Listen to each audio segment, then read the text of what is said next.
বহু মানুষ এই মাসলা এখন জিজ্ঞাসা করে আমারে আসতে আছে মেসেঞ্জারে, হুজুর যারা বেনামাজি তাদের সাথে কি ভাগে কোরবানি দেওয়া যায়?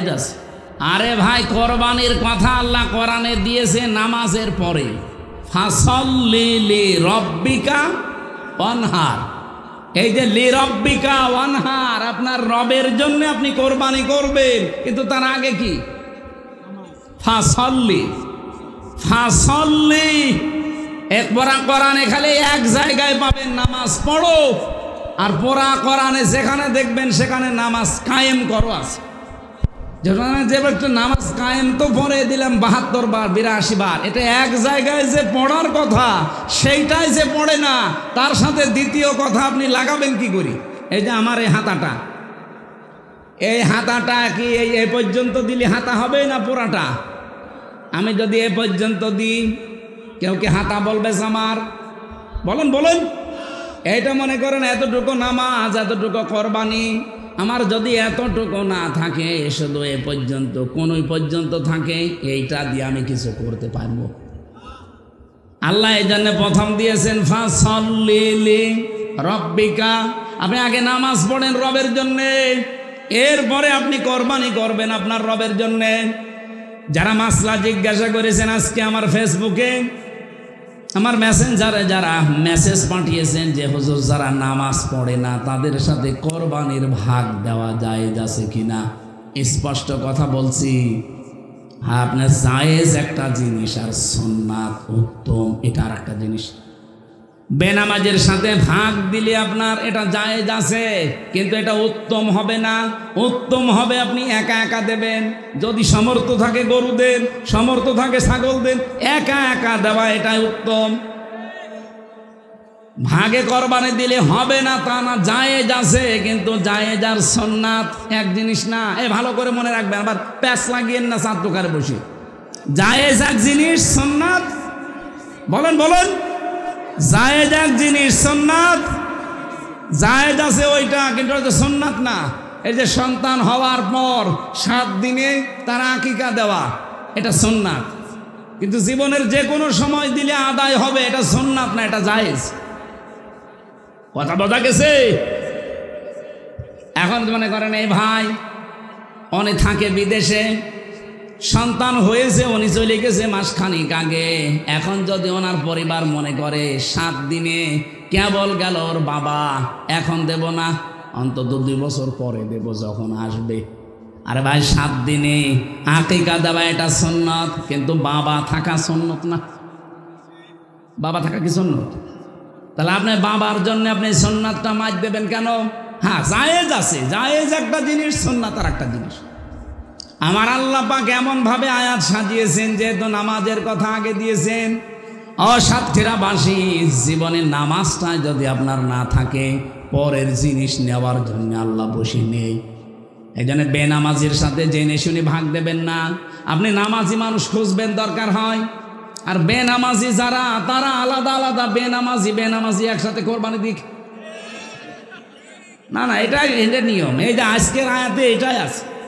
আল্লাহ রাব্বুল আলামিন এটাকে তাকান, আমি এই শিক্ষাটা নেওয়ার জন্য আসছিলাম। সূরা মায়েদার 27 নম্বর আয়াত, আল্লাহ পাক বলেন অতলু আলাইহিম নাবা বানাই আদম বিল হক। হে নবী, আপনি তেলাওয়াত করে শোনান আদম আলাইহিস সালামের 2 সন্তানের কাহিনী আপনার উম্মতের কাছে যথাযথভাবে হক আদায় করে, যেভাবে পড়ে পড়ে শোনানো দরকার ওইভাবে পড়ে শোনান। কিভাবে? এবার আল্লাহ নিজে শোনাচ্ছেন, এদে করবা করবানান ফাতুকবিলা মিন আহাদিহিমা ওয়ালাম ইউতাকাব্বাল মিনাল আখর। মানে যখন করবা পেশ করা হয়েছে, কোরবানান কোরবানি, ফাতুকবিলা মিন আহাদিহিমা কবুল করা হয়েছে, তখন তাদের ভেতরে একজনের ওয়ালাম ইউতাকাব্বাল মিনাল আখর, আর একজনেরটা কবুল হয়নি। এই আয়াতের তাফসিরে আমি পড়েছি, হযরতে আদম নবীর জামানায় কোরবানির সিস্টেম ছিল আমাদের মতো পশু জবাই করে খেয়ে ফেলা না। ওনার জীবনের কোরবানি শরীয়ত ছিল চাটিয়াল এরকম একটা ময়দানে পশু জবাই করে রেখে আসতো। যার টাকা হালাল, যার জীবন চরিত্র সম্পদ হালাল বৈধ, আকাশ থেকে একটা আগুনের ঝলক এসে পুড়িয়ে ফেলতো। এলাকার মানুষ বুঝতো এ স্বচ্ছ মানুষ। আর যার টাকা 2 নাম্বার চরিত্র ভালো না, তারটা ওইভাবে পড়ে থাকতো, মানুষ বুঝতো এ 2 নাম্বার, এর সাথে আত্মীয়তাও করা যাবে না। যারা মাঝখানে আমার ফতোয়া জিজ্ঞাসা করেন যে হুজুর বেনামাজের সাথে কোরবানি করা যায় যাচ্ছে কিনা, এটা যেমন মনে করেন যে না আমার কোরবানি হবে না। কোরবানি কি ফরজ না ওয়াজিব? আরো বলেন বলেন, আরো জোরে বলেন। কোরবানি একটা ওয়াজিব বিষয়, এটা বেনামাজির সাথে আপনি দিতে রাজি না। অথচ বিবাহ কোন সময় ফরজ, কোন সময় ওয়াজিব, কোন সময় সুন্নাত, কোন সময় মুবাহ, কোন সময় হারাম। ফরজটা ধরেন, আপনি বিবাহ করা ফরজ। ওয়ানকিহুল আয়ামা মিনকুম ওয়াস-সালিহিনা মিন ইবাদিকুম ওয়া ইমাইকুম, এই আয়াত অনুযায়ী এই ফরজ কাজটা যখন আপনি করতে যান, আত্মীয়তা, ছেলে মেয়ে বিবাহ দেওয়ার সময়, তখন আর খোঁজও করেন না, দেখেনও না যে আমার এই বিয়া নেই, এই পুত্রবধূ, এই জামাই নামাজি কিনা। আপনার কোরবানির চাইতে এটা আরো গুরুত্বপূর্ণ বিধান না? কারণ আগে ইসলামের নিয়ম ফরজ, এরপরে ওয়াজিব, এরপরে সুন্নাত, এরপরে নফল, এরপরে মুস্তাহাব, এরপরে মুবাহ, এরপরে হারাম। নিয়মটা তো একটার পর একটা আলাদা করা। ও যখন ওয়াজিবের ক্ষেত্রে আমল করতে যাচ্ছে যে বেনামাজি, আমি ওর সাথে কোরবানি দেব না, তাহলে বেনামাজি ওর সাথে আমি আত্মীয়তা করব না। এটা নিয়ম হওয়া দরকার ছিল না? কারণ ওয়াজিবের আগে তো ফরজ। এক কথা বলেন না কেন ভাই? আজকে থেকে আপনি একটু সামাজিকভাবে বয়কট করেন, নামাজ পড়বে না, মানে ওর বাপ পড়বে। এলাকায় বেনামাজি কোনো পরিবারে আত্মীয়তা আর হবে? এখানে কেউ করেছেন? একটু কড়াকড়ি করা লাগবে ভাই। আল্লাহ রাব্বুল আলামিন বলেন, আমার এই আয়াতটা পড়ার পরে আমার মাঝে মাঝে মনে হয় আল্লাহ ১৫০০ বছর আগের ওই শরীয়ত যদি এখন বাংলাদেশে থাকতো, আদম নবীর ওই শরীয়ত যদি আমরা পেতাম, এদেশে কত বুজুর্গ মানুষের কোরবানি যে পড়ে থাকতো। দাড়ি বড় তাতে কি হয়েছে? এত বড় জব্বা তাই কি? ওকে কে রেখে আসতো ময়দানে, আগুনের ঝলক এসে পোড়াতো না, কারণ ও তো 2 নাম্বার। এক কথা বলছে না কেন? তখন মানুষ বসতো না, ওর সাথে আত্মীয়তা আজকে থেকে শেষ, ওকে সালাম কালাম দেওয়া শেষ, কারণ ওর তো পোড়াটাই সব অবৈধ। এ শরীয়ত আল্লাহ আমাদের দেয়নি, আমরা বেঁচে গেছি। আল্লাহ বলেন একজন ওইভাবে রেখে এসেছিল, কবুল হয়েছে, আর একজনেরটা কবুল হয়নি। যারটা হয়নি সে হয়ে গেছে বেপরোয়া। রব্বুল আলামিন বলেন লা আকাতুলান্নাকা, যারটা হয়নি সেই কাবিল ও হাবিলকে বলেছে তোরটা হলো কেন, আমি তোরে রাখবো না, মেরে ফেলবো। বাংলাদেশে ঠিক আমার মনে হয় 1000 বছর পরে এখন হাবিল আর কাবিল ফিরে এসেছে। এদেশের মানুষের মন এখন একটা দল জয় করে নিচ্ছে, তাদের কাজ দিয়ে, কারবার দিয়ে, অ্যাক্টিভিটিস দিয়ে, চরিত্র দিয়ে। আর এখন যারা এতদিন উল্টাপাল্টা কাজ করেছে তারা এখন পাগল হয়ে গেছে, এত ভালো তোদের বাসে কেন, তোদের রাখবো না। এই জন্য এখন 10 চাপিয়ে দিচ্ছে, 71, 47। এক কথা বলছে না কেন? তাছাড়া মীমাংসিত ইস্যু আবার এতদিন পরে ঘড়ি নিয়ে আসছেন, মানে 54 বছর দেখেন না কেন? 54 বছরে এদের জীবনে যদি চুরি পান, ডাকাতি পান, জেনা পান, মদ খান, তাহলে ওদের ছেড়ে দিন। 54 বছর আপনি বিচার করবেন, 71 সালের আগে বিচার করতে যাচ্ছেন কোন কারণে? 71 সালের আগে যারা, তারা কি একটাও এখন আছে? এখন যারা আছে দায়িত্বে সব 54 বছরের ভেতরে। আপনি দেখেন, খালি উল্টা পাল্টা ফতোয়া দিলে হবে? এই আয়াত থেকে এইটাই বের হয়, যখন পেরে ওঠে না তখন ওই মাছ না পেয়ে ছিপে কামড় দেয়। এই বাংলাদেশে এখন এটা চলছে না ভাই? এক কথা বলেন না কেন? আমি আমার নিজে ভিকটিম, আমি নিজে বলছি। আপনি কম দোষ করেছিলাম ওই সময়? আপনি বলেন। আমি আপনার মেয়ের দিকে তাকিয়েছিলাম, আর আপনার মেয়ে যা, ও মেয়ের দিকে তাকানো যায়? ও জামাই বাদ দিয়ে দিয়েছে, ওই মেয়ের দিকে আমি তাকাতে পারি, ওর মানে তাকানোর মতো মেয়ে। আপনি 3টা বছর কোন কারণে আটক করলেন? মামলা হলে জামিন পাওয়ার যদি আমার লিগালিটি থাকে তাহলে আমার অধিকার এটা, কিন্তু আপনি 3 বছর জামিন তো দেননি, লাল দাগ মেরে দিয়েছেন যেন ও বের হতে না পারে। আমার আর মাওলানা মামুনুল হক কি ক্ষতি করেছিলাম আপনারা? তো আমি তো কোরআন দিয়েই কথা বলতাম, একটা কথা যদি এতক্ষণ পর্যন্ত কোরআনের বাইরে বলি, আপনি বলেন আপনারটা কবুল হচ্ছে না, আপনার রাগ হওয়া দরকার তো আল্লাহর উপরে। এই যে পরের শব্দে আছে কলা ইন্নামা, ইন্নার পরে যদি মা যুক্ত হয় বাংলা অর্থ দাঁড়ায় একমাত্র, কেবলমাত্র, শুধুমাত্র, মূলত, হবেই হবে। এইবার 33টা অর্থ আছে শব্দের। কলা ইন্নামা ইয়াতাকাব্বালুল্লাহু মিনাল মুত্তাকিন। কাবিল ডাক দিয়ে বলেছে, হাবিল ডাক দিয়ে বলেছে, কাবিল বড় ভাই আপনারটা কবুল হয়নি, এ দোষ আমার না, আপনার চরিত্র ভালো না, আপনার মাল পবিত্র না, আপনি চাঁদাবাজি করে কোরবানি দিচ্ছেন। এরকম চাঁদাবাজ দেশে নেই। আমি যে একটা হাদিস পড়েছিলাম, হাদিসটা আপনাদের মনে আছে কিনা জানি না। আন আবি যাররিন রাদিয়াল্লাহু তাআলা আনহু قال قال النبي صلى الله عليه وسلم من ادعى ما ليس له, এদিকে তাকান, মান ইদ্দাআ মা লাইসা লাহু, কোন ব্যক্তি যদি এমন জিনিসের দাবি করে যে জিনিস তার না, ফালাইসা মিন্না, তার প্রথম শাস্তি সে আমার উম্মত না। বলেন বাংলাদেশে আগস্টের 5 তারিখের পরে এই 9 মাসে বহু মানুষের চরিত্র এমন ছিল যে জিনিস যার না জোর করে নিজের দায়িত্বে নিয়ে নিয়েছে। এরকম চাঁদাবাজ দেশে নেই না। চাঁদাবাজ নাম শুনলে আবার কিছু মানুষ মনে করো না, ওরা না। আপনার ভেতরে যদি এরকম চরিত্র থাকে আপনি ওই মাল যার তাকে ফেরত দিয়ে দেবেন, নয়তো আপনি নবীর উম্মত আর নেই। বলেন তো নবীর উম্মত যদি কেউ না থাকে, ও মরে গেলে জানাজা জায়েজ আছে, কবরে দেওয়া জায়েজ আছে, বিসমিল্লাহি ওয়া আলা মিল্লাতি রাসূলিল্লাহ আমি বলবো কেন? আমি মিথ্যা কথা বলবো না? আপনি তো আল্লাহর নামেও নেই, রসুলের দলেও নেই, আমি মিথ্যা কথা বলতে যাব কোন কারণে? 3টা বছর মাওলানা মামুনুল হকের সাথে আমি এক ঘরে ছিলাম। প্রতিদিন আমার এক কথা বলতো, ভাই হামজা ভাই, যদি জীবনে বাইরে যেতে পারি, জীবনে কোনো দিন বেঈমানের জানাজায় যাব না। বেঈমান পান কোথায় আপনি? বেঈমান আপনি দেখতে পান না, বেঈমানে ভরা। এই হাদিসটা উনি ওই দিন আমাকে শুনিয়েছিল, মুসলিম শরীফের 61 নম্বর হাদিস, মানিদ্দাআ মা লাইসা লাহু ফালাইসা মিন্না। কোন ব্যক্তি যদি এমন জিনিসের দাবি করে যে জিনিস তার না, জোর করে জবরদস্তি করে নিজের আয়ত্তে নিয়ে নেয়, সঙ্গে সঙ্গে নবীর উম্মত থেকে বের হয়ে যায়। বাংলাদেশে বহু মানুষ এখন নবীর উম্মত নেই, অলরেডি বের হয়ে ইহুদি খ্রিস্টান মুশরিক হয়ে গেছে। সাতক্ষীরায় হয়তো একটু কম আছে। বাবা শাহজালাল সব হালাল করে নিচ্ছে।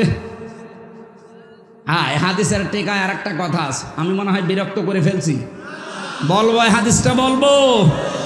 বিশ্বনবী জানিয়েছেন, কোন জিনিস যদি তোমারই থাকে কিন্তু সেটা তুমি হারিয়ে ফেলেছ, হাত ছাড়া হয়ে গেছে, ওইটা যদি আবার তুমি ফেরত পাও তাহলে তুমি এই হাদিসের যে শাস্তি, সে শাস্তির আওতা মুক্ত থাকবে।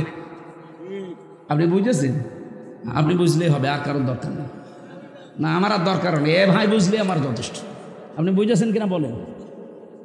টিকা বললাম, এটা হাদিসের টিকায় লেখা আছে, আমি একটা কথাও বানিয়ে বলছি না ভাই, সব আমার পড়া কথা। এখন যদি ভুল হয় তাহলে নবীর কথা ভুল, আমার কিচ্ছু করার নেই। যেই জিনিস আপনারই ছিল কিন্তু হাত ছাড়া হয়ে গিয়েছিল, আপনি হারিয়ে ফেলেছিলেন, বেদখল হয়ে গিয়েছিল, এখন আপনি আবার ফেরত পেয়েছেন, তাহলে হাদিসের শাস্তি কি? যে আপনি নবীর উম্মত থাকবেন না, এটা আপনার জন্য না। এ বাংলাদেশের যদি কোনো জিনিস আপনি হারিয়ে ফেলেন এই 15 বছরে, যেটা হারিয়েছেন জোর জবরদস্তি করে অন্য দখল করে রেখেছিল এতদিন, আপনি এখন ফেরত পেয়েছেন, আপনি এই শাস্তির আওতা মুক্ত। এরকম কিছু নেই। এই নেই মানে আমি এখন জরিপ চালাবো, দেখেন এখানে কত মানুষ ধরা পড়ে। আমার জিনিস আমি হাত ছাড়া করে ফেলেছিলাম, হারিয়ে ফেলেছিলাম, দখল হয়ে গিয়েছিল অন্য জায়গায়, এখন আমি ওইটা আবার ফেরত পেয়েছি, আমার কোনো দোষ নেই, কারণ আমার জিনিস আমি ফেরত পেয়েছি। এই যে আমারে 3 বছর 32 লাখ টাকা নিয়েছে আমার বাবার কাছে। কত? 32 লাখ। আর আমি আকিস গ্রুপে চাকরি করতাম খতিব হিসাবে, ওদের কাছে নিয়েছে 32 লাখ। এই 64 লাখ টাকা ওরা এই 3 বছরে হারামখোররা খেয়েছে। এখন তো সব পালিয়েছে। এই টাকাগুলো যদি এখন আমি ফেরত চাই, আমার কি অপরাধ হবে? কারণ টাকা আমার, ফেরত দেন। আমার মামলার আয়ু সেই দিন এসে আমার কাছে বলছে, হুজুর মাফ করে দিন। মাফ করবো, আগে টাকা ফেরত দিন। মাফ তো করে দেওয়ার জন্যই বসে আছে, আগে টাকা দেন, এরপরে মাফ। বলছে না, টাকা কোথায় পাবেন? টাকা পাবেন কোথায় মানে? বগুড়াতে এক মাহফিলে উঠেছিলাম, ওসি আমারে তাড়া দিয়েছিল ওই আগস্টের 5 তারিখের আগে। ওই সময় মার্চ মাস চলছিল। কি তাড়া! মার্চ না এপ্রিল যেন, হ্যাঁ এপ্রিলে। সে মাঠের ভেতর দিয়ে, এরকম মাঠের ধানের ক্ষেতের ভেতর দিয়ে 2 কিলোমিটার শুধু দৌড়িয়েছে। শেষে পা মা কাঁটা মাটা কামড়ে আশ্চর্য, রক্ত বিভিন্ন জায়গায় কাটা ছাটা হয়ে ধরতে পারিনি, কিন্তু গাড়িটা আটকিয়ে দিয়েছে। গাড়ি ওই মাহফিলের গেটে ছিল, ড্রাইভারের নিয়ে গাড়ি নিয়ে থানায় চলে গেছে। পরবর্তীতে গাড়ি বলছে গাড়ি ছাড়তে পারি, টাকা দেওয়া লাগবে। কত? প্রথমে দাবি করেছিল অনেক, পরবর্তীতে 1,13,000 টাকা নিয়ে গাড়িটা ছেড়েছে। ওই আমার সাথে যে বক্তা ছিল মাওলানা আব্দুল বারী, ও বিভিন্ন জায়গা থেকে জোগাড় মোগাড় করে দিয়ে বলছে ভাই গাড়িটা ছেড়ে দিন।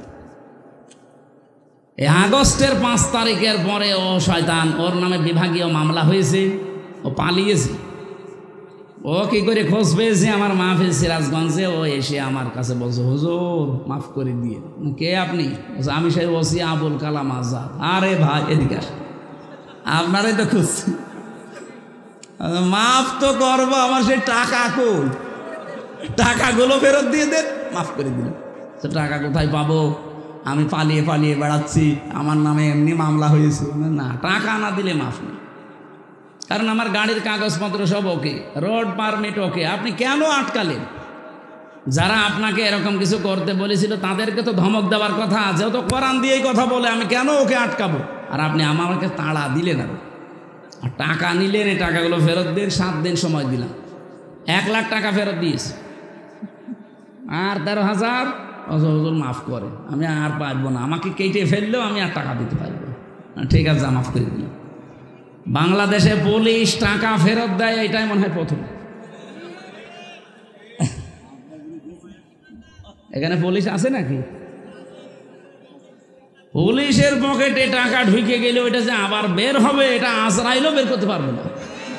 কিন্তু আমি পারলাম, অন্তত 1 লাখ তো পেরেছি। এখনো কত বাকি আছে? আরে ভাই এই 13,000 তো থানায়, আর ওরা এই 3 বছরে 32 লাখ, আর আকিজের 32, 64 লাখ। যতদিন টাকা ফেরত পাবো না ততদিন খালি কল দেবে, বলবো মাপ নেই, আগে টাকা দিন।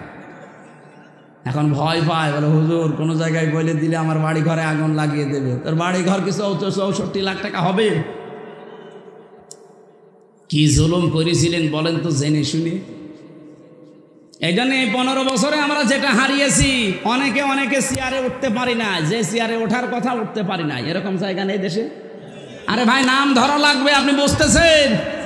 যে যেখানে যেইটা হারিয়ে ফেলেছেন ওইটা যদি এখন আবার ফেরত পান, সে টাকা পয়সা বলেন, ক্ষমতা বলেন, চেয়ার বলেন, যা জমি জায়গা বলেন, দোকান বলেন, বাড়ি বলেন, যা হারিয়েছেন এটা ফেরত পেয়েছেন, আপনার গুনাহ নেই।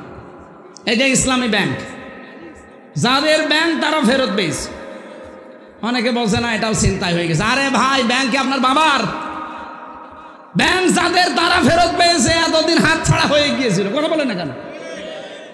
যাদের ব্যাংক তারা ফেরত পেয়েছে, তারা এই হাদিসের শাস্তির আওতামুক্ত থাকবে। 2 নম্বরটা একটু কঠিন।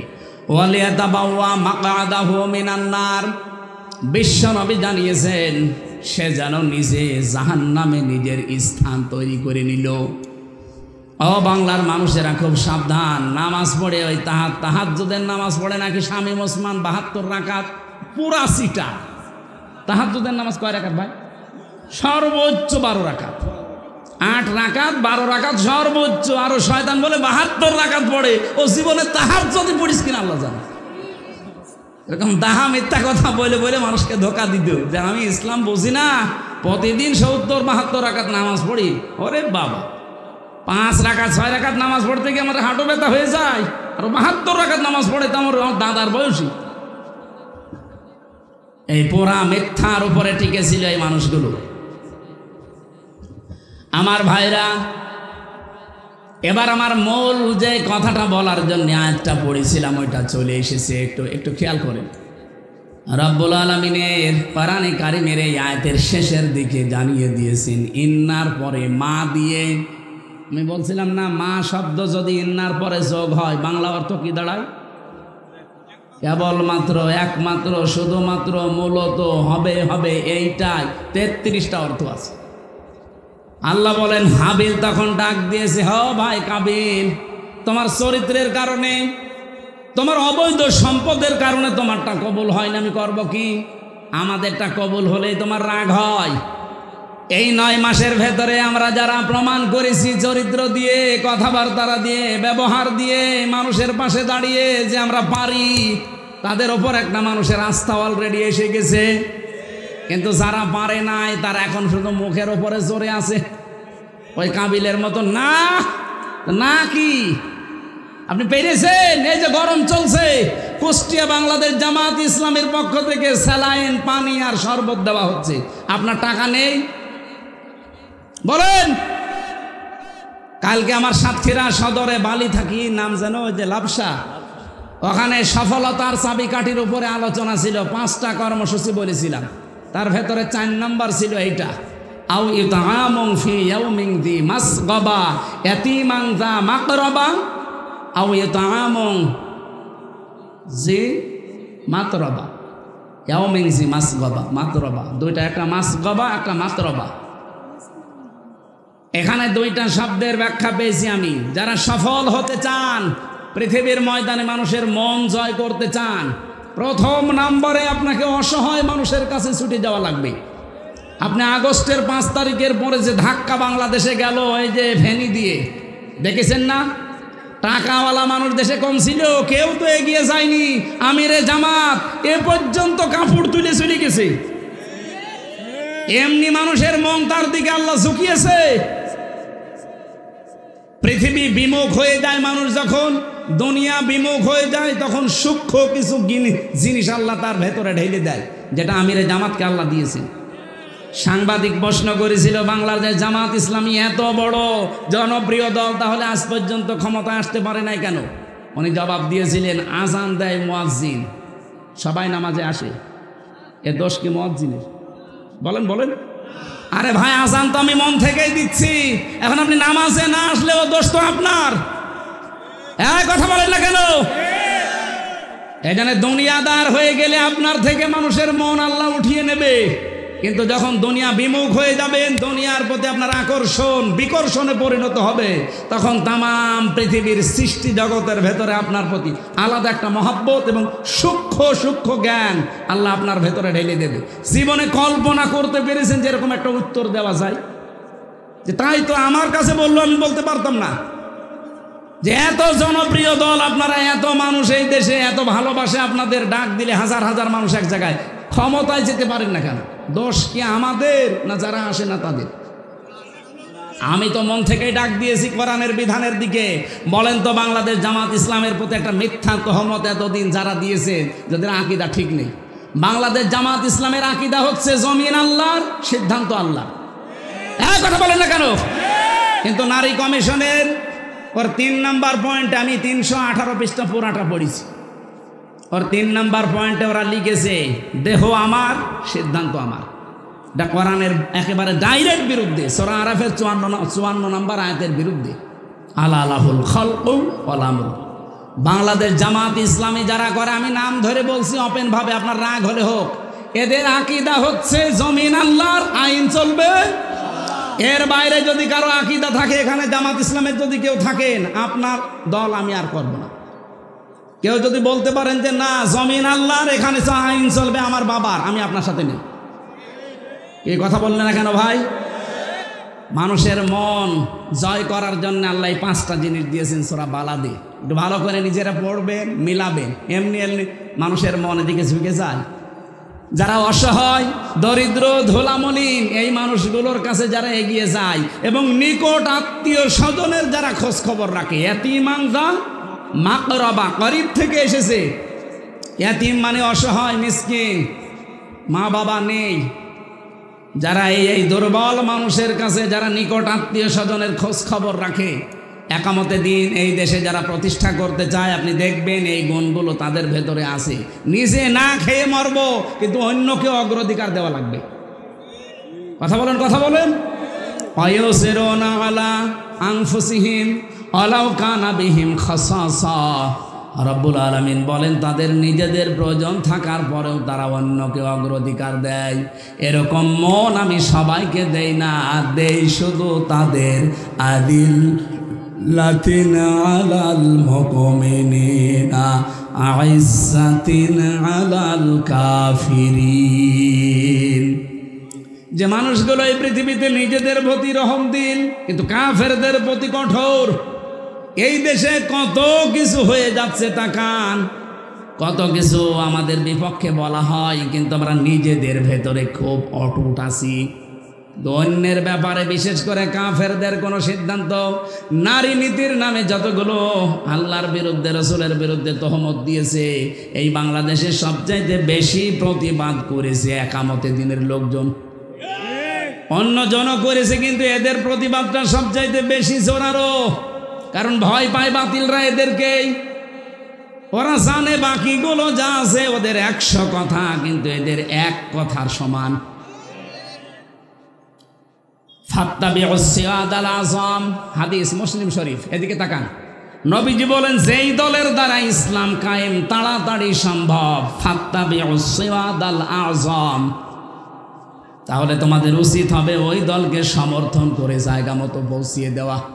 এখন আমি বিবেকের ওপরে ছেড়ে দিলাম, দুনিয়ার যে কোনো জিনিস কবুল হতে হলে জোর করে হয় না।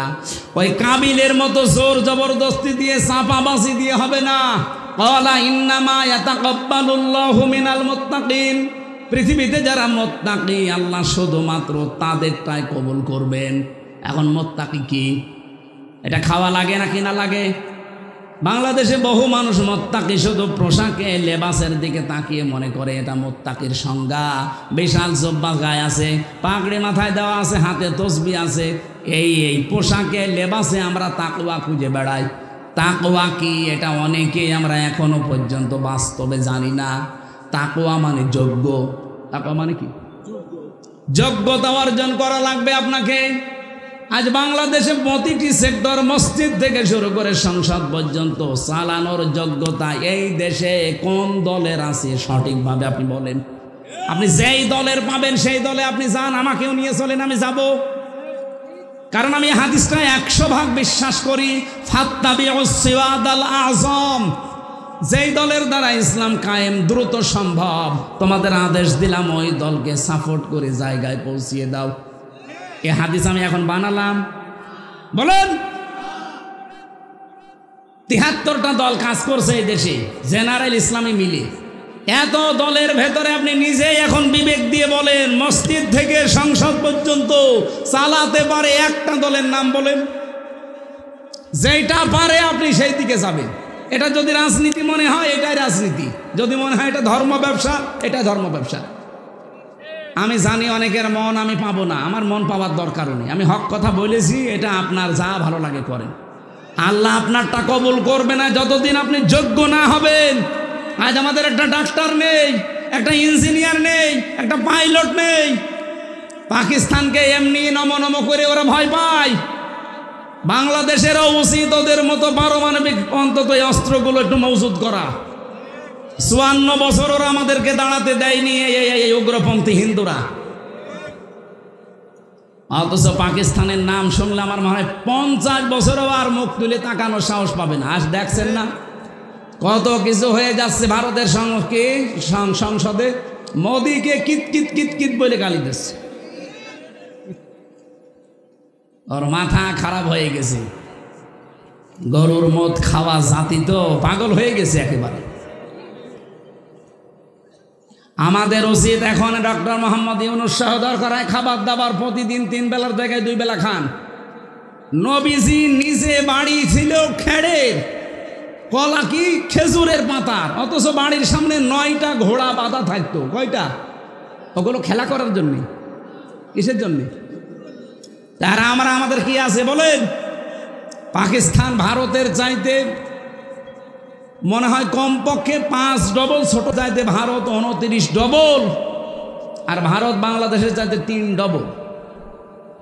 আপনি চিন্তা করতে পারেন এতটুকু একটা দেশ ভারতের কাছে কি, অথচ ওদের নারী পুরুষ যে যেখানে আছে দেখেছেন জীবন একেবারে বনিয়ানুম মারসুস নিয়ে গেছে। বনিয়ানুম মারসুস মানে কি? সীসা গলা প্রাচীরের মতো। একটা মেয়ে লোককে দেখলাম যে পাইলট নারী আয়শা, ও যাবার সময় সই করে গেছে খাতায়, আল্লাহর নামে আমি যাচ্ছি, ফিরে আসলে আসলাম, না আসলে গেলাম।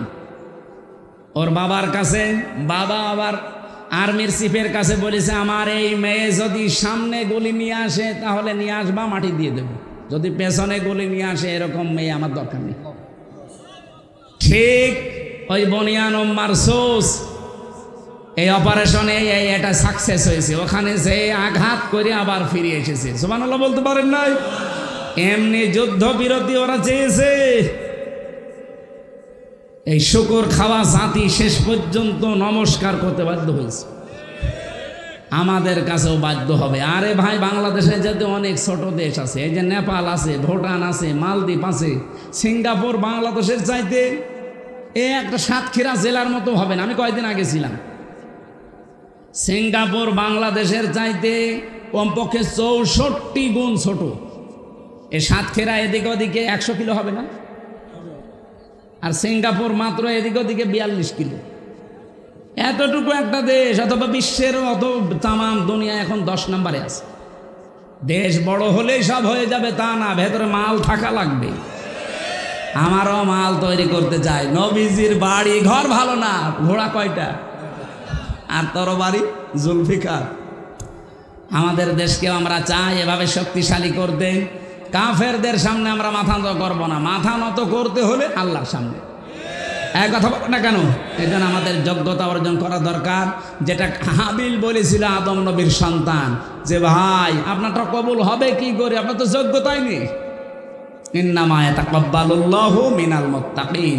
এরপরে তিনি কয়েকটা কথা একটার পর একটা ভাইকে জানাচ্ছিলেন।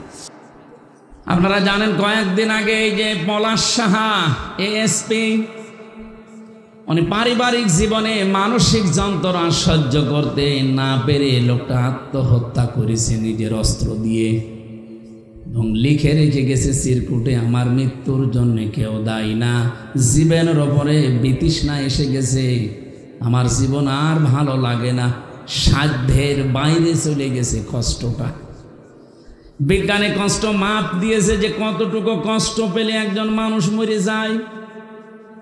এ পৃথিবীতে যত শক্তিশালী পুরুষ আমরা আছি, সর্বোচ্চ 45 ডিগ্রি কষ্ট যদি কাউকে দেওয়া হয়, 45 ইউনিট কষ্ট পেলে লোকটা মরে যাবে।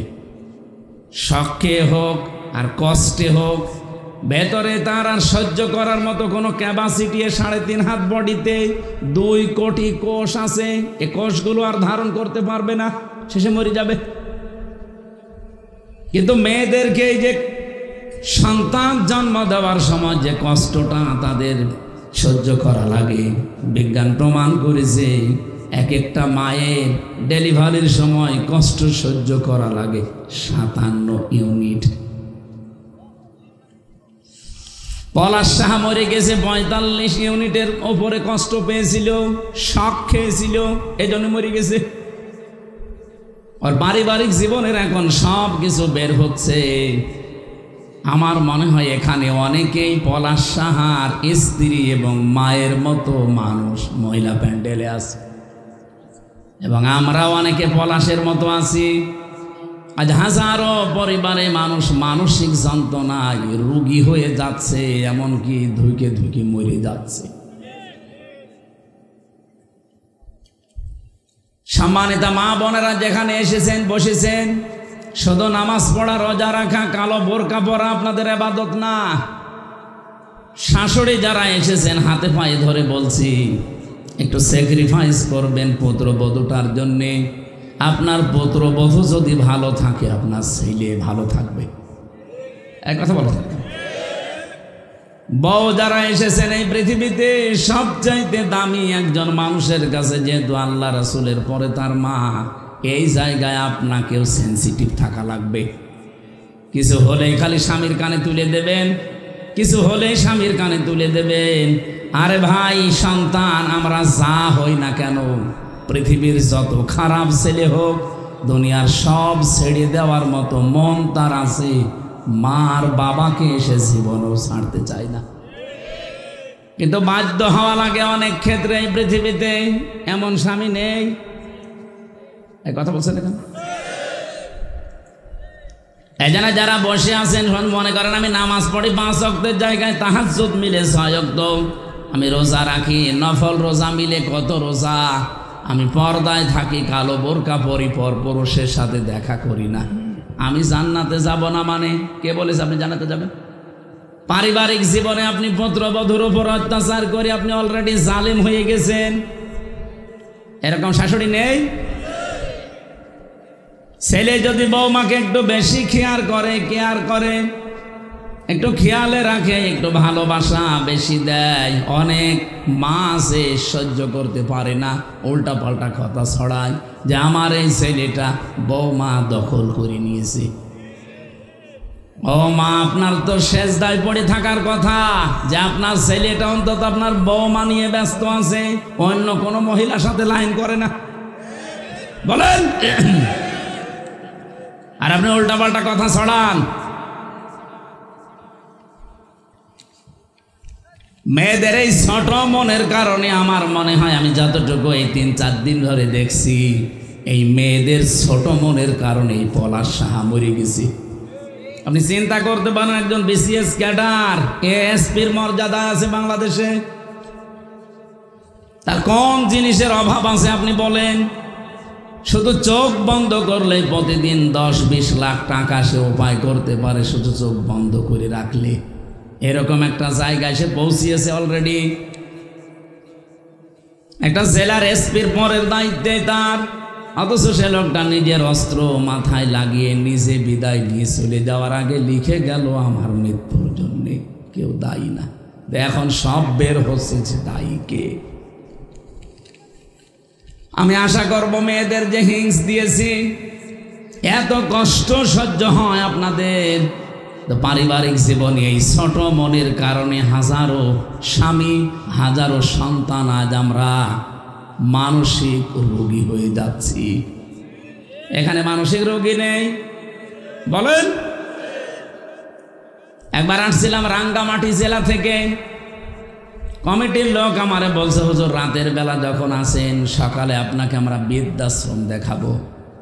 নিয়ে গেল, যে দেখি কলেজের এক অধ্যাপক, বিসিএস ক্যাডার, ওর মায়ের পায়ের কাছে বসে, ওর মা ওকে বলছে, বাবা আমি যখন মারা যাব, আমার এই মাথার উপরে যে ফ্যান আছে, এই ফ্যানটা পাল্টিয়ে নতুন ফ্যান লাগিয়ে দিবা। ছেলেটা বলছে, মা তুমি তো মরেই যাবে, তখন আবার ফ্যান কি হবে? মা বলে, বাবা আজ 3 মাস আমাকে এখানে রেখে গিয়েছো, 3 মাসের ভেতরে আসো না, আজকে এসেছো খবর দেওয়ার কারণে যে ফ্যানটা আমার মাথার উপরে আছে, এটা আর ঘরে না।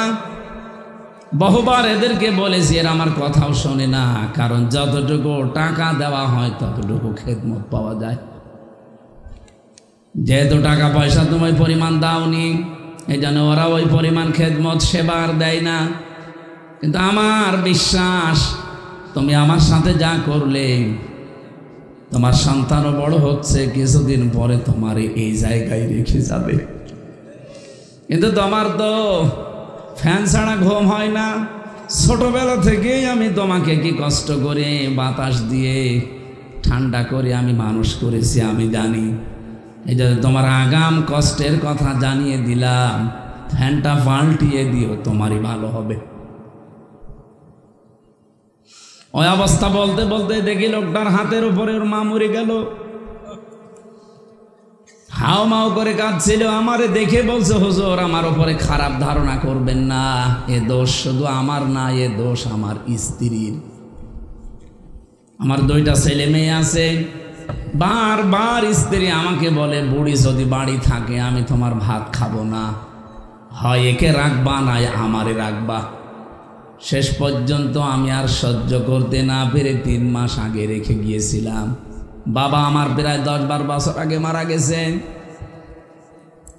আজকে আমার হাতের ওপরে মাটা মারা গেল, পৃথিবীতে এখন আমাকে নাম ধরে ঢাকার মতো আর কেউ নেই। সাতক্ষীরাবাসী, আমার তো মনে হয় শুধু কলেজের ওই অধ্যাপক না, এখানে অনেক স্বামী আমরা ঠিক ওই রকম অসহায় বসে আছি। সম্মানিত মা বোনেরা, আমি আশা করছি আপনারা মনটা একটু ন্যারো মাইন্ডের করবেন না, ব্রড মাইন্ডের উদার করবেন, একটু ছাড় দেওয়ার মন মানসিকতা তৈরি করেন। দেখবেন পরিবারটা, আরে ভাই না খেয়ে তো কেউ মরে যায় না, শুধুমাত্র আপনার এই ছোট মনের কারণে অসুস্থ হয়ে আমরা কবরের দিকে চলে যাই।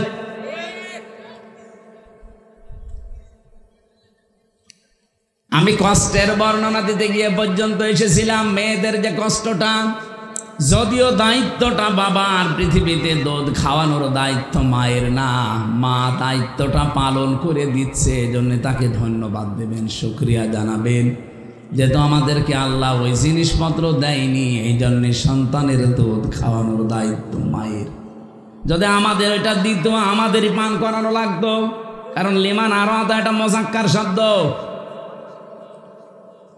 সাতক্ষীরাবাসী, এবার আসেন যে কথা বলতে চাই, মায়ের এই কষ্টের পরে 3 নম্বরে দুনিয়াতে কমপক্ষে দুধ খাওয়ানো লাগে 2 বছর। পেটে নেওয়া, ডেলিভারির কষ্ট, দুধ খাওয়ানো, তামাম দুনিয়ায় এত কষ্ট কোনো পুরুষ মানুষ আজ পর্যন্ত করে নাই, করেছে? তার জায়গাটা আমার আল্লাহ আলাদা করে দিলেন 2 জনের। মায়ের জায়গা আলাদা, বাবার জায়গা আলাদা।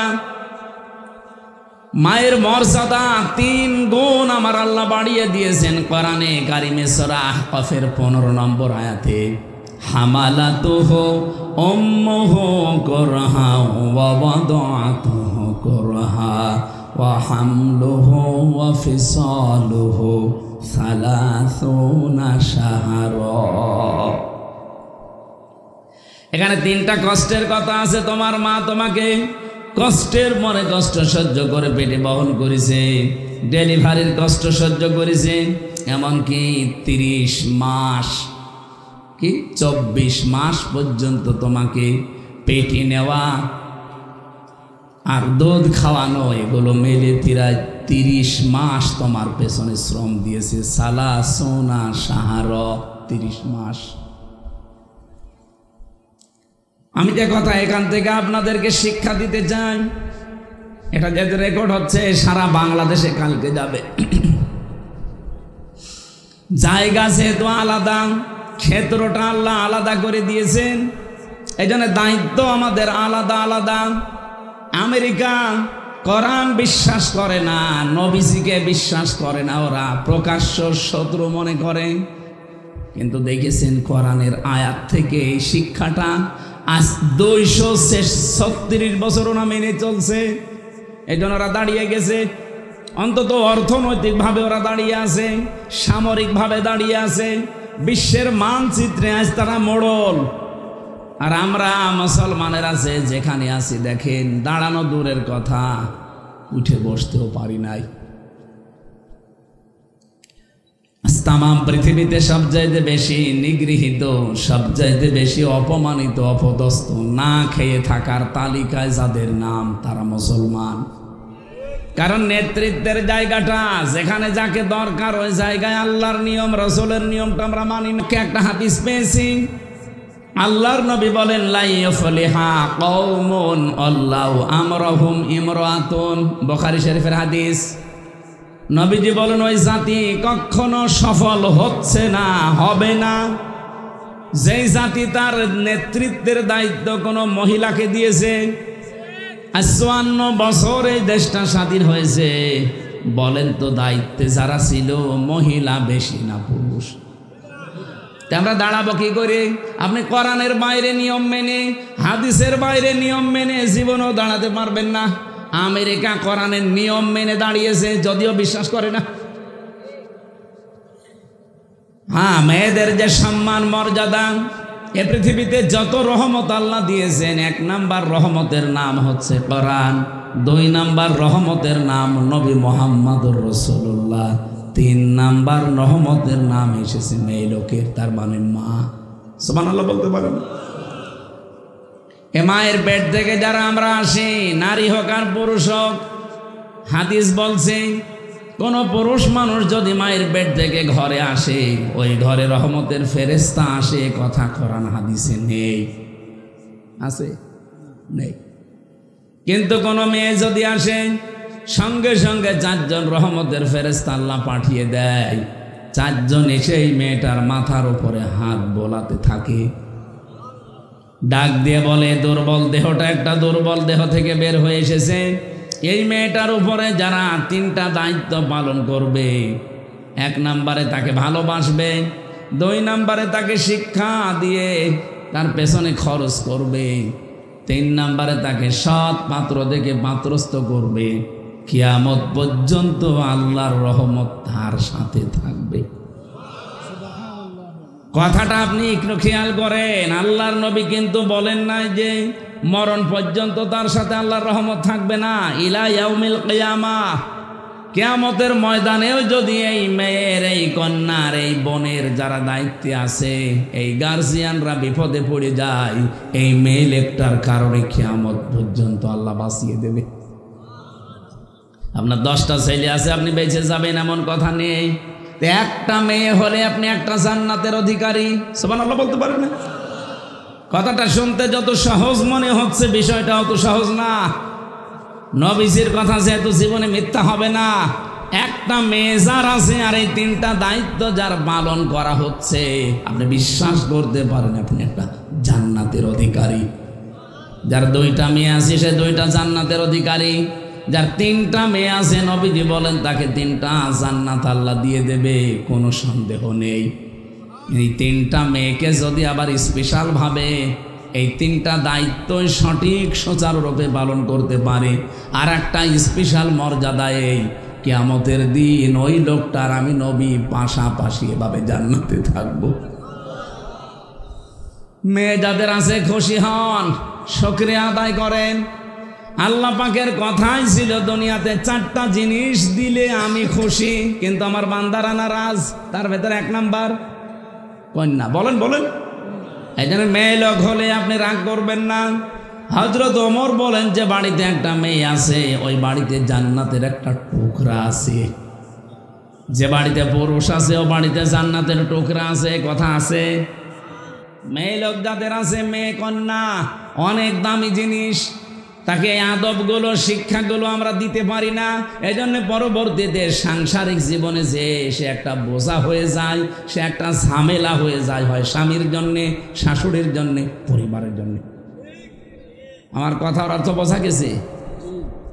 2 নম্বরে পৃথিবীতে সবচাইতে বড় রহমতের নাম, যেটা আল্লাহ বেশি খুশি হন, তার নাম বৃষ্টি। কি বলেন বলেন?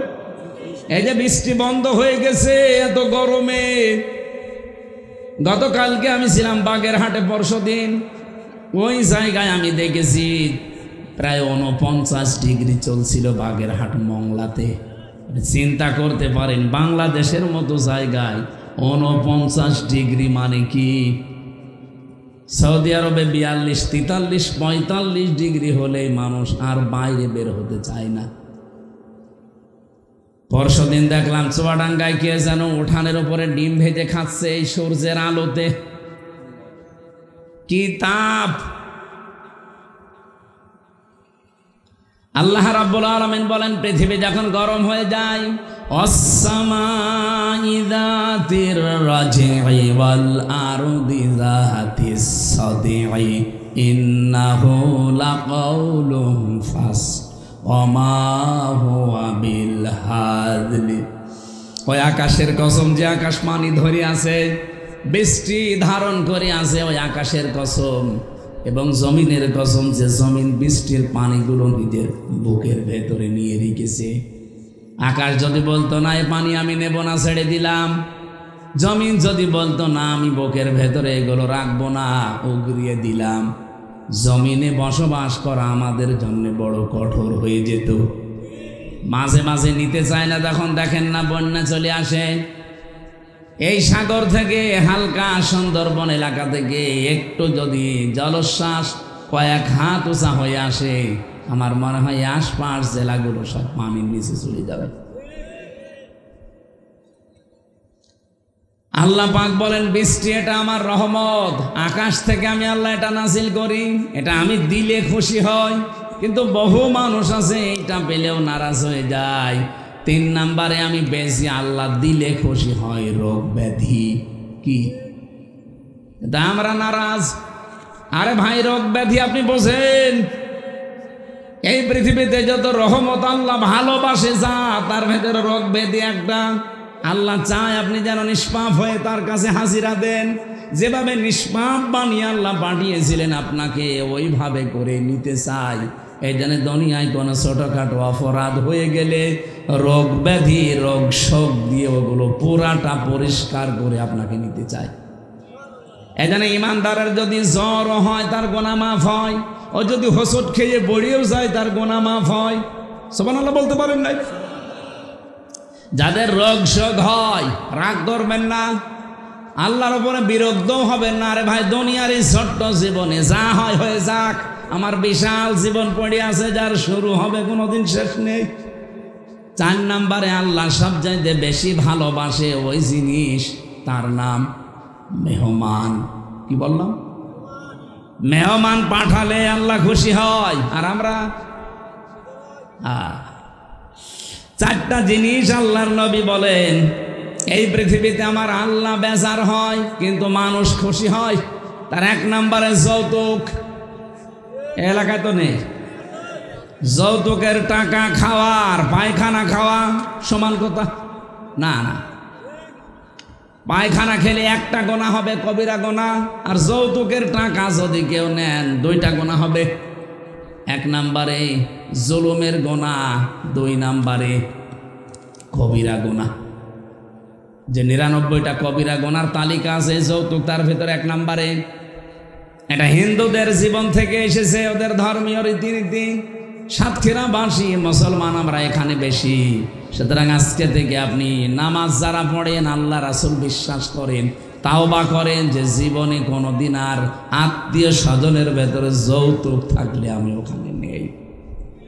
যৌতুক থাকলে সে নিজের আপন ভাইয়ের মেয়ের বিয়ে হোক আপনি বাদ দিয়ে দেবেন।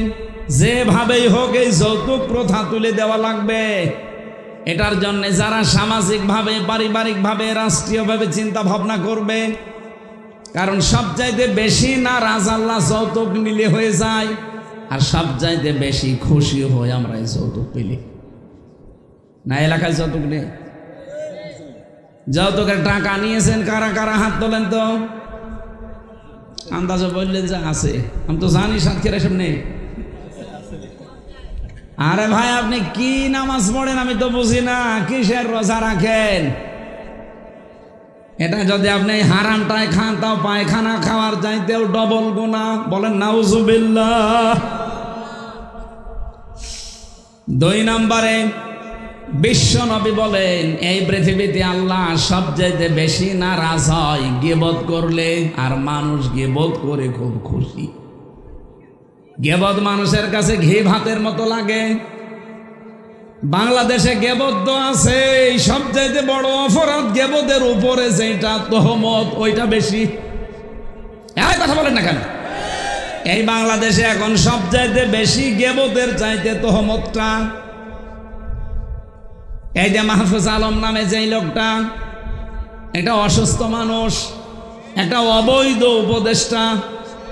এই জন্য আমার প্রথম কথা কি ছিল যে উপদেষ্টা পরিষদ বোরাটা ভেঙে দেন, কোনো দরকার নেই ছাতাগুলো চেয়ারে বসিয়ে টাকা দেওয়া। এদের কেন সরকারি টাকা দিয়ে তেল কিনে দেওয়া লাগবে, গাড়ি দেওয়া লাগবে, কোয়ার্টার দেওয়া লাগবে? কোন কারণে? কোনো দরকার নেই এগুলো। চেয়ারম্যান ছাড়া, মেম্বার ছাড়া, মেয়র ছাড়া, এমপি ছাড়া যদি দেশ চলতে পারে, উপদেষ্টা ছাড়াও চলবে, কোনো অসুবিধা নেই। খালি যে 2 জনের নাম বললাম, 2 জনকে বসিয়ে রাখেন, একজনকে রাষ্ট্রপতি, একজনকে প্রধানমন্ত্রী, ঠিক দেশ চলবে।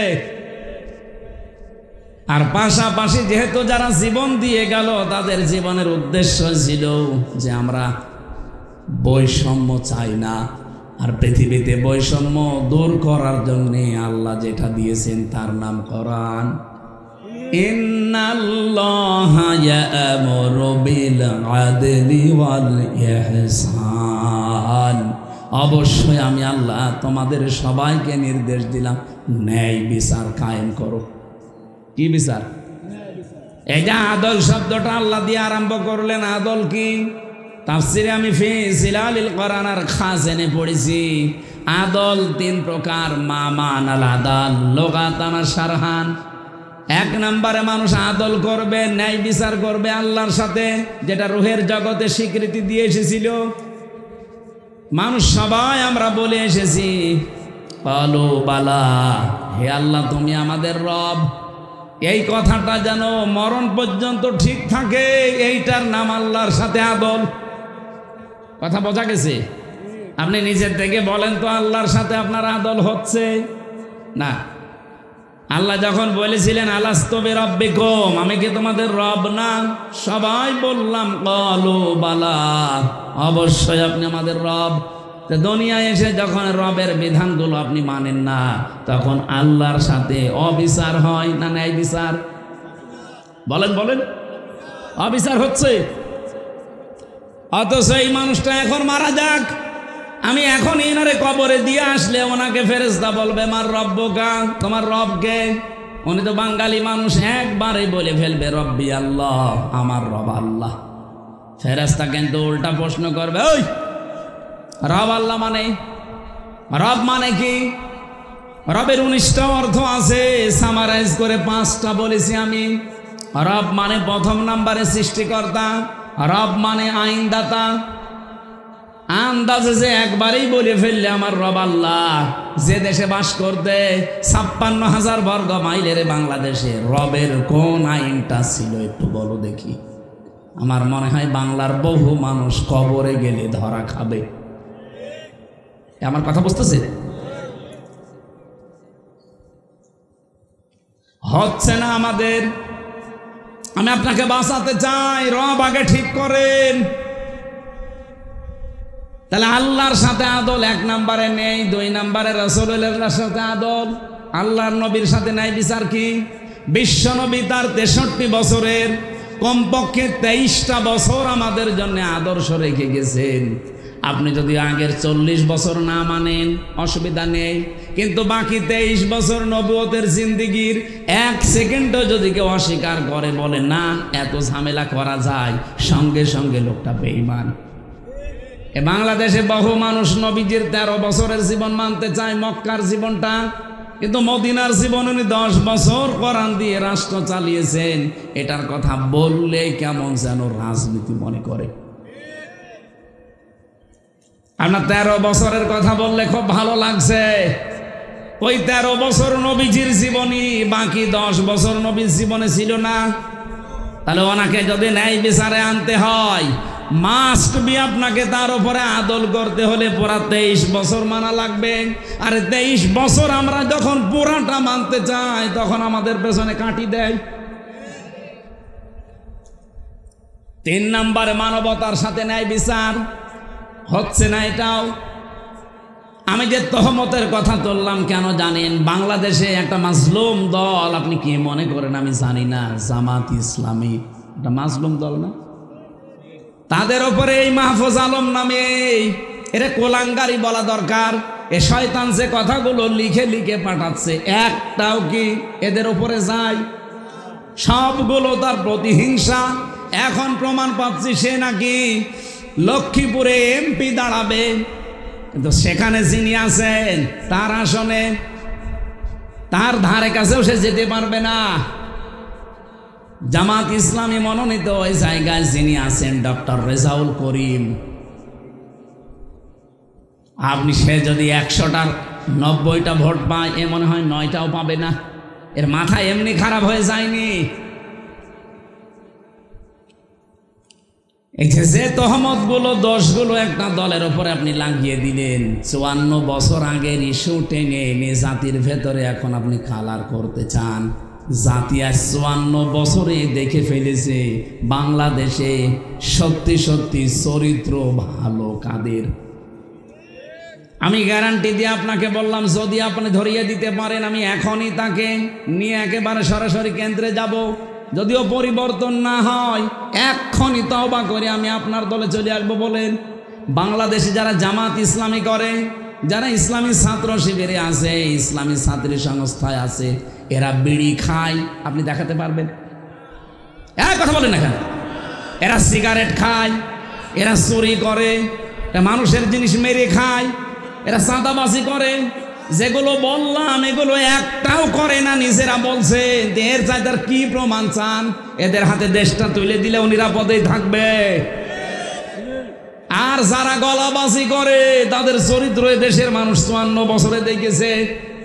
এই জন্যে তাদের এত ভয়। যাও মেলিক নিষিদ্ধের কথা আজ যারা বলে 2 দিন পরে আমাদের নিষিদ্ধের কথা বলবে না, তার গ্যারান্টি আছে। এই জন্য আমরা এর পক্ষে নেই। ওরে শয়তান, আপনার চরিত্র এরকম করবেন আপনার মনে হচ্ছে যে জাতি তো আগেই বুঝতে ফেলেছে। কয়েকদিন আগে একজন বলেছিল 15.5 বছরে তো কোরআনের অনুষ্ঠানগুলোতে অনুমতি চাইতে গেলে দিত, আর আমরা যদি কোনোদিন যেতে পারি অনুমতি দেব না। এই কথাটা আপনি আগেই বলে ফেললেন, কয়েকদিন পরে বলতে পারতেন না? ভোটটা হয়ে গেলে কথা বলেন না কেন? এটা যে কিছু হয় তার প্রমাণে সাতক্ষীরার কয়েকদিন আগে এক চেয়ারম্যান, ওরে প্রশাসনের লোক পর্যন্ত কি গাইল দিয়েছে দেখেছেন? বলেছে বিয়াদব, একটা বাটপার, আসলে একটা বাটপার। তাছাড়া মঞ্চে বসে আলেমের বিরুদ্ধে উল্টা পাল্টা কথা বলতে পারে? এটা বাটপার না? সাতক্ষীরার আলেম ওলামারা তার বিরুদ্ধে কি স্ট্যাটাস দেয়নি, প্রতিবাদ জানায়নি? আমরাও চাই এরকম বেয়াদবরা। এই জন্য তো মানুষ এখন সব বুঝে ফেলছে যে আরে ভাই এ কথা বলবেন আপনি নির্বাচনের পরে, আগেই বলে ফেললে মানুষ তো সব বুঝে ফেলবে। তহমত দেবেন না। যার যেই দোষ নেই ওই দোষ যদি তার উপরে চাপিয়ে দেন, এটা গেবত থাকে না, এটা কি হয়? আর বাংলাদেশে এটা বেশি হচ্ছে। আপনি নিজেই বললেন যে এদের ভেতরে চোর নেই, এদের ভেতরে বিড়িখোর নেই, এদের ভেতরে জেনাকার নেই, আপনি কি প্রমাণ চান আর বলেন? এই মানুষগুলো দায়িত্ব পেলে এরা চোরমুক্ত বাংলাদেশ গঠন করবে, এরা ন্যায় বিচার কায়েম করবে, কারণ এরা শপথবদ্ধ হয় এইটা পড়ে, ওলিন্না সলাতি অনুসকি অমাহিয়া অমামাতি লিল্লাহি রাব্বিল আলামিন। এটা যদি না পড়ে আপনি যারা আছে দায়িত্বে জিজ্ঞাসা করে দেখেন তো। এখানে যদি কেউ থাকে ওই রকম জিজ্ঞাসা করে দেখেন যে আয়াত তার পড়া লেগেছে কিনা, কেউ আছে? জিজ্ঞাসা করেন। আর আপনি যেখানে সাপোর্ট করছেন সেখানে কলিন্না সলাতি পড়া লাগে না, সেখানে পড়া লাগে কলিন্না ছাগল। ছাগল নিয়ে আসে। আমার কথা একটু মন দিয়ে শোনেন। রব্বুল আলামিন কোরআনে কারিমে জানিয়েছেন এই পৃথিবীতে সবচাইতে বেশি নারাজ হয় আমি, বেজার হয়ে যাই যখন মানুষ গীবত করে, তহমত করে, অথচ মানুষ এইটাকে সবচাইতে বেশি ভালোবাসে। 3 নাম্বার বেশি যারা সুদ খায়, ঘুষ খায়, এদের প্রতি আল্লাহ সবচাইতে বেজার, কিন্তু মানুষ এটা পেয়ে খুশি। এখানে বহু মানুষ এমন বসে আছে যারা সুদের টাকা 1000 টাকা রেখে আসে, মাসে মাসে 100 টাকা বেশি দেয়। নাকি এরকম মানুষ সাতক্ষীরা নেই? যারা আছেন এই মুহূর্তে তওবা করেন, কারণ সুদের 1 টাকা খাওয়ার মায়ের সাথে জেনা করার সমান কথা। যারা করছেন এই মুহূর্তে সিদ্ধান্ত নিয়ে ফেলেন আমি না খেয়ে মরে যাব, আমি ঘুষ আর সুদ খাবো না, ছেড়ে দেব। যারা রাজি আছেন একটু দেখে হাত তোলেন তো। ওরে বাবা, কত সুদখোর গো এলাকায়, এত সুদখোর, প্রায় লোকই দেখি ওই ধান্দায় আছে।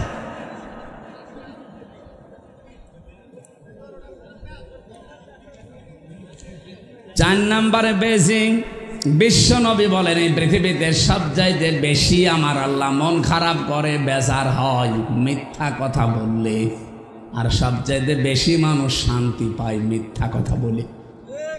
বলেন তো 15.5 বছর যারা টিকে ছিল এরা কি সত্যের উপরে না মিথ্যার উপরে? বলেন বলেন। এটা আমি নিজে তার প্রমাণ না। 3টা বছর ওরা আমাকে আটক করে রেখেছিল ফাঁসির কন্ডেম ছেলে, সত্য দিয়ে না মিথ্যা দিয়ে? যে মামলা দিয়েছিল মামলা পর্যন্ত মিথ্যা, যে সাক্ষী দিয়েছে সাক্ষী মিথ্যা। এমনকি গতকালকে প্রমাণ হয়েছে মাওলানা মতিউর রহমান নিজামীকে যাদের কথা শুনে ফাঁসি দিয়েছে, ওই মিথ্যা সাক্ষী যারা দিয়েছে তারা এখন বলছে আমাদেরকে যা শিখিয়ে দিয়েছে আমরা তাই বলেছি। এমনকি আমার পক্ষে 4 জন সাক্ষী নিয়ে গিয়েছিল আমার বিপক্ষে কুষ্টিয়া থেকে। আমি জেল থেকে বের হয়ে আগস্টের 5 তারিখের পরে তাদের বাড়িতে যেয়ে বললাম, আপনারা এমন মিথ্যা কথা কোর্টে আমার বিরুদ্ধে বলতে পারলেন? হুজুর আমার কিছু করার নেই, আমার টাকা দিয়েছিল, টাকাটা হালাল করা লাগবে না, এই কারণে আমি কথা বলেছি। ঠিক আছে, টাকা আপনি নাই হালাল করে মিথ্যা সাক্ষী দিলেন, আমার যে 12টা বেজে গেল। এই জন্য মিথ্যা ছাড়া লাগবে। 33 বছর এখন আমার বয়স। আমি যদি 18 বছর থেকে ভোট দেওয়া আরম্ভ করতাম, আল্লাহর কসম আমি 3 বার ভোট দিতে পারতাম না? একবারও পারি নাই।